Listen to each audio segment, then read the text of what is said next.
Hello বন্ধুরা, আজকে আমরা শুনবো house of the dragon season 2 episode 6 এর এক্সপ্লেনেশন। যারা যারা চ্যানেলটাকে এখনো সাবস্ক্রাইব করোনি তারা প্লিজ সাবস্ক্রাইব করে দিও চ্যানেলটাকে। তো চলো বন্ধুরা, আজকের ভিডিওটা শুরু করা যাক। এপিসোড 6 এর শুরুতে আমরা হাউস ল্যানিস্টারের আর্মিকে দেখতে পাই। তারা গোল্ডেন টুথে পৌঁছে গিয়েছিল, যেখানে বেসিক্যালি হাউস লেফার্ডের ক্যাসেল ছিল।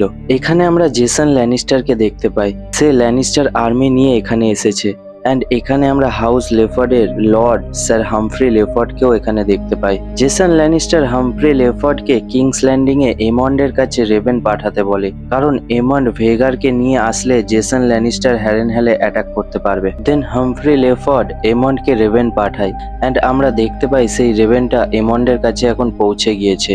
এমন্ড সেই রেভেনটা পড়ে খুব রেগে যায়, কারণ জেসন ল্যানিস্টারের ব্যবহার এমন্ডের একটু অফেন্সিভ বলে মনে হয়। জেসন ল্যানিস্টার তার ইচ্ছা মতো এমন্ডকে যেখানে সেখানে ডাকছে। এমন্ড বলে আমি তার পালতু কুত্তা নই। এইসব কারণে এমন্ড একটু রেগে যায়। অ্যান্ড এমন্ড জেসন ল্যানিস্টারের রাগটা তার ভাই টাইলেন ল্যানিস্টারের ওপরে তোলে। সে টাইলেন ল্যানিস্টারকে অর্ডার দেয় ট্রায়ার্কির সাথে একটা অ্যালায়েন্স বানানোর জন্য। ট্রায়ার্কি বেসিক্যালি এসসের 3টে শহর লিজ, মির এবং টাইরোসের একটা অ্যালায়েন্স ছিল। House of the dragon season 1-এ আমরা এই ট্রায়ার্কিকে দেখেছিলাম। তারা স্টেপস্টোনে খুব খারাপভাবে অ্যাটাক করেছিল। দেন ডেমন আর কর্লিস মিলে এই পুরো ট্রায়ার্কির আর্মিকে সেখান থেকে ভাগিয়েছিল।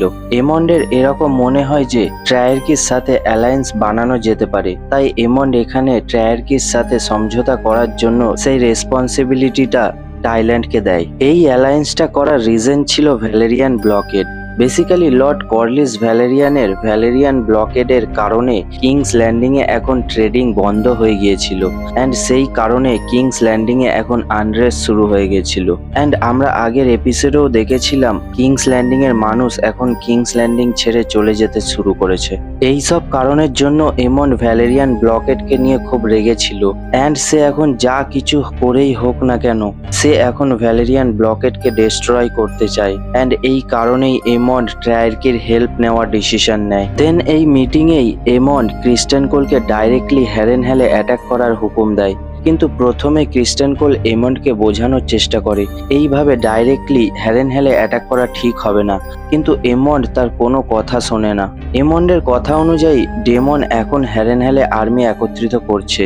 সে এখনো পুরোপুরিভাবে আর্মি ইউনাইট করতে পারেনি, তাই রিভারম্যানের আর্মি ডেমনের পুরোপুরিভাবে ক্রিয়েট করার আগেই ক্রিস্টেন কোলকে তার ওপরে অ্যাটাক করে দেওয়া উচিত। দেন এই মিটিংয়েই এটা ডিসাইড হয়ে যায় ক্রিস্টেন কোল রিভারল্যান্ডে যাবে এবং সে ডাইরেক্ট হ্যারেনহ্যালে অ্যাটাক করবে। লাস্টলি এই মিটিংয়ে এমন্ড তার মা অ্যালিসেন্টকে গ্রিনস কাউন্সিল থেকে বের করে দেয়। এরপর আমরা পৌঁছে যাই ব্ল্যাকস কাউন্সিলে। এখানে লর্ড কর্লিসকেও দেখা যায়। অ্যান্ড এই মিটিংয়ে রেহনিরা স্যার স্টেফেন ডার্কলিনকে সি স্মোক ড্র্যাগনকে ক্লেম করার জন্য রিকোয়েস্ট করে। রেহনিরার কথা অনুযায়ী স্যার স্টিফেন ডার্কলিনের দাদিরও দাদি টার্গেরিয়ান ছিল। অ্যান্ড সেই জন্য মেবি স্যার স্টিফেন ডার্কলিনের মধ্যেও টার্গেরিয়ান ব্লাড রয়েছে।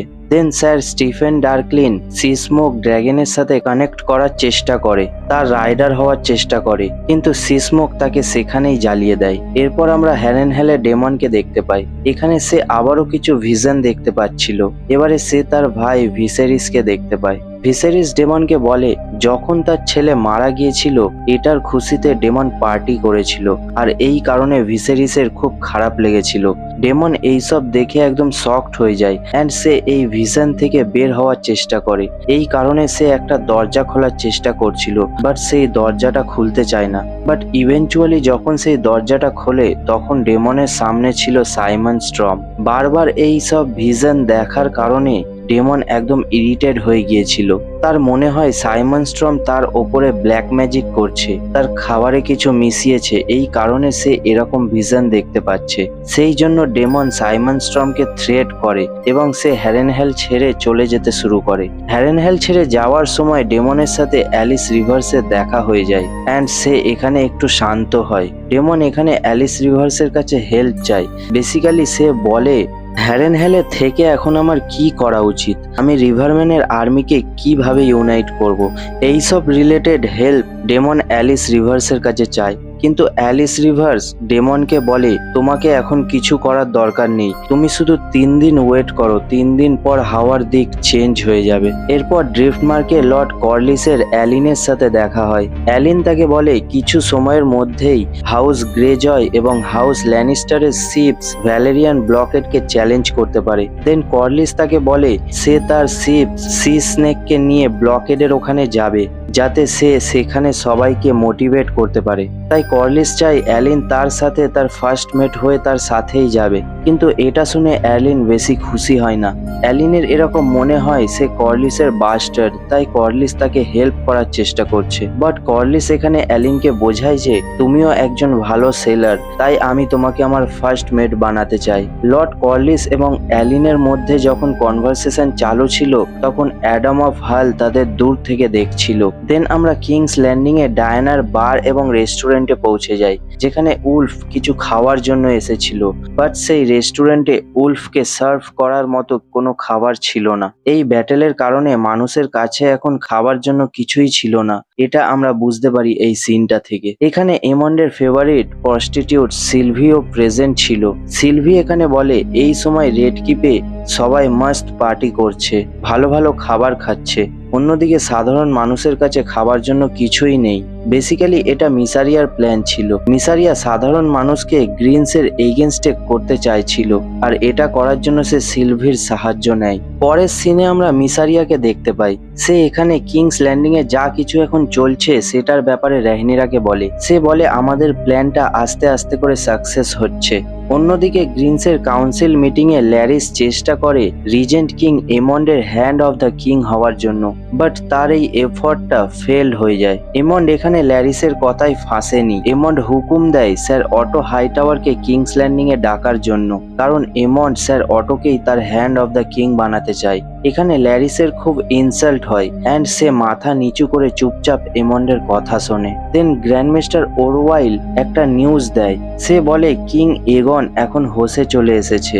এমন্ড এটা শোনার পরে সে কুইকলি তার ভাই এগনের সাথে দেখা করতে যায়। এমন্ড তার নিজের ভাই এগনকে এখানে টর্চার করে এবং তাকে এটা বলতে কাউকে বারণ করে যেটা রুক্স রেস্টে তার সাথে হয়েছে। এগন এখানে এমন্ডকে দেখে একটু ভয় পেয়ে যায় এবং সে চুপ করে যায়। দেন আমরা পৌঁছে যাই ভেলে। এখানে প্রিন্সেস রেহিনা প্রিন্স জফরিকে নিয়ে ভেলের ক্যাসেলের বাইরে একটু ঘোরার জন্য বেরিয়েছিল, বাট সে এখানে একটা ল্যান্ড দেখতে পায় যেটা বেসিক্যালি ড্র্যাগন ফায়ার দিয়ে জ্বালানো ছিল। এটা দেখার পর রেহিনা একদম শকড হয়ে যায় এবং সে ক্যাসেলে ফিরে আসে। এখানে বেবি এগন এবং ভিসেরিস খেলা করছিল অ্যান্ড এখানে আমরা বেবি এগনের ড্র্যাগন স্টর্ম ক্লাউডকেও দেখতে পাই। এরপর সেখানে লেডি জেন অ্যারিন আসে। সে রেহিনাকে বলে পেন্টস থেকে প্রিন্স রেজিওর একটা রেভেন এসেছে, প্রিন্স রেজিও তোমার রিকোয়েস্টটা একসেপ্ট করেছে। এর আগে বেসিক্যালি রেহিনা পেন্টসে একটা রেভেন পাঠিয়েছিল যেটাতে সে বলেছিল সে নিজেই এবং তার সাথে রেহনিরার 2জন প্রিন্স পেন্টসে আসতে চায় যাতে তারা সেখানে সেফলি থাকতে পারে। বেসিক্যালি রেহিনার এই রিকোয়েস্টটাই প্রিন্স রেজিও একসেপ্ট করে অ্যান্ড সে রেভেনে বলেছে রেহিনা এবং তার সাথে 2জন ছোট প্রিন্স পেন্টসে আসতে পারে। দেন লেডি জেন অ্যারিন রেহিনাকে বলে গে অ্যাবান্ডার নামের একটা জাহাজ রেডি করা হচ্ছে, সেটা করেই রেহিনা পেন্টসে যাবে। লেডি জেন অ্যারিন যখন এইসব কথাগুলো রেহিনাকে বলছিল, রেহিনা তখন তাকে ডাইরেক্টলি বলে ভেলে একটা বড় ড্র্যাগন আগে থেকেই রয়েছে, এটা তুমি আমাকে বলনি কেন? দেন জেন অ্যারিন তাকে বলে ভেলে একটা বড় ড্র্যাগন নিশ্চয়ই রয়েছে, কিন্তু সেই ড্র্যাগনের কোনো রাইডার নেই, সে বেসিক্যালি রাইডারলেস একটা ওয়াইল্ড ড্র্যাগন। সো এই যে ড্র্যাগনটার ব্যাপারে এখানে কথা চলছে এটা ছিল শিপ স্টিলার। দেন আমরা ড্র্যাগন স্টোনে লেডি মিজারিয়ার কথা শুনে বুঝতে পারি রেহনিরার পাঠানো খাবার কিংস ল্যান্ডিং এ পৌঁছে গিয়েছে। রেহনিরা বেসিক্যালি প্রথমে একটা ব্লকেট বানিয়ে কিংস ল্যান্ডিং এর ট্রেড বন্ধ করে দিয়েছিল। এরপর যখন কিংস ল্যান্ডিং এর মানুষের কাছে কোনো খাবার ছিল না তখন সে নিজেই সেখানে খাবার পাঠায়। সো এখানে রেহনিরা আজব ধরনের একটা ওয়ার গেম খেলছিল। দেন আমরা অ্যালিসেন্ট এবং গুয়েন হাইটাওয়ারের মধ্যে একটা কনভারসেশন দেখতে পাই। অ্যালিসেন্ট এখানে গুয়েন হাইটাওয়ারকে তার ছোট ছেলে ডেরনের ব্যাপারে জিজ্ঞাসা করে এর রিপ্লাই স্যার গুয়েন অ্যালিসেন্টকে বলে ডেরন এখন 16 বছরের একজন হ্যান্ডসাম ছেলে হয়ে গিয়েছে আর সে ওল্ড টাউনে সব মেয়েদের এখন ক্রাশ। এর সাথে সে একজন ভালো ফাইটারও হয়েছে অ্যান্ড সব থেকে ইম্পর্টেন্ট ডেরন একজন ভালো মনের মানুষ ছিল। এটা শুনে অ্যালিসেন্ট একটু ইমোশনাল হয়ে যায়, তার চোখে মায়ের ভালোবাসা দেখা যায়। দেন গুয়েন হাইটাওয়ার অ্যান্ড ক্রিস্টিয়ান কোল সেখান থেকে বেরিয়ে যায় হ্যারেনহেলে অ্যাটাক করার জন্য। তাদের যাওয়ার পর অ্যালিসেন্ট হেলেনার রুমে আসে কারণ সে হেলেনার সাথে সেপ্টে যেতে চায় প্রে করার জন্য। বাট সেই সময় কিংস ল্যান্ডিং এ একটা রাইড লেগে যায় কারণ সব জায়গায় রেহনিরার পাঠানো খাবার এসে গিয়েছিল অ্যান্ড এই রাইডের মধ্যেই হিউ দ্য হ্যামার একজনকে পাঞ্চ মেরে তার খাবারটা তার কাছ থেকে কেড়ে নেয়। যখন এই রাইডটা সেখানে শুরু ছিল এটা দেখে অ্যালিসেন্টের কিংসগার্ড হেলেনা এবং অ্যালিসেন্টকে সেফলি সেখান থেকে বার করার চেষ্টা করে। But on the way stupid অ্যালিসেন্টের কিংসগার্ড একজনের হাত কেটে দেয়। এটা দেখে সাধারণ মানুষ আরো বেশি রেগে যায় আর সেখানে আরো খাতারনাক একটা রাইড শুরু হয়ে যায়। মানুষ এতটাই বেশি রেগে ছিল যে তারা এখানে এগনের হায়ার করা 3জন কিংসগার্ডকে সেখানেই মেরে দেয়। বাট অ্যালিসেন্ট আর হেলেনা কোনো রকমে সেখান থেকে বেঁচে যায়। দেন আমরা কিং এগনকে দেখতে পাই। এখানে তার হ্যান্ডমেডেন তাকে মিল্ক অফ দ্য পপি দিতে এসেছিল যাতে তার কষ্টটা একটু কমে যায়। বাট ল্যারিস্ট্রম এখানে এসে সেই হ্যান্ডমেডেনকে মিল্ক অফ দ্য পপি এগনকে দিতে বারণ করে অ্যান্ড ল্যারিস এখানে এগনকে বোঝায় তোমার বডি কখনো আর হিল হবে না, তুমি ফিজিক্যালি ব্রোকেন হয়ে গেছো আর এইভাবেই তোমাকে পুরো লাইফটা কাটাতে হবে। ল্যারিসের কথা অনুযায়ী এগনের এখন একটাই সাথী রয়েছে, সেটা হলো তার মাইন্ড, তার ব্রেন। আর মিল্ক অফ দ্য পপি সেই মাইন্ডকেই শেষ করে দেয়। এই কারণে যতই বেশি কষ্ট হোক না কেন তোমাকে সহ্য করতে হবে, কিন্তু মিল্ক অফ দ্য পপি খাওয়া যাবে না। এই সিনটা দেখে বেসিক্যালি এটা বোঝা যায় ল্যারিস আগে দিয়েই ব্রোকেন ছিল অ্যান্ড এগনও এখন ব্রোকেন হয়ে গিয়েছে। তাই এখানে দুজনের মধ্যে একটা কানেকশন তৈরি হয়েছে অ্যান্ড এখান থেকে তাদের একটা আলাদাই গেম শুরু হবে। দেন হ্যারেনহেলে সাইমন স্ট্রম ডেমনকে একটা নিউজ দেয় গ্রোভার টালি এখন মারা গিয়েছে, তাই তার জায়গায় এখন রিভার রানে নতুন লর্ড এসেছে, দ্যাট ইজ অস্কার টালি। দেন পরের সিনে যেটা হয় সেটা এক্সপ্লেন করার মতো কিছুই নেই। বেসিক্যালি আমরা দেখতে পাই সিসমোক নিজেই আসে অ্যাডাম অফ হালের কাছে অ্যান্ড অ্যাডাম অফ হাল অফ স্ক্রিন সিসমোকের রাইডার হয়, সে সিসমোককে ক্লেম করে। দেন এই এপিসোডের শেষে ড্র্যাগনস্টোনে মিসারিয়া আর রেহনিরার মধ্যে একটা কনভারসেশন হয়। মিসারিয়া প্রথমে নিজের ব্যাপারে এখানে রেহনিরাকে এক্সপ্লেন করে। সে বলে সে কত কষ্ট করে দিন কাটিয়েছে আর তার মাতা পিতাও তাকে ছেড়ে দিয়েছিল। এরপর সে রেহনিরার এত বেশি প্রশংসা করে যে রেহনিরা এখানে মিসারিয়াকে হাগ করে। দেন তারা দুজন দুজনকে কিস করে। তাদের মধ্যে গরমাগরম একটা সিন শুরুই ছিল। বাট সেই সময় সেখানে স্যার লরেন্ট মারব্রেন্ট এসে রেহনিরাকে একটা নিউজ দেয়। সে বলে ড্রিফটমার্কের কাছে সিসমোককে একজন রাইডারের সাথে দেখা গেছে। এটা শোনার পর রেহনিরা ভীষণ রেগে যায়। এরপর সে তার ড্র্যাগন সাইরাক্সে বসে বেরিয়ে যায় সেই নতুন রাইডারের খোঁজে অ্যান্ড এখানেই শেষ হয়ে যায় এপিসোড 6। ভিডিওটা ভালো লাগলে একটা লাইক করে দিও অ্যান্ড চ্যানেলে যদি নতুন হয়ে থাকো তাহলে অবশ্যই চ্যানেলটাকে সাবস্ক্রাইব করে দিও।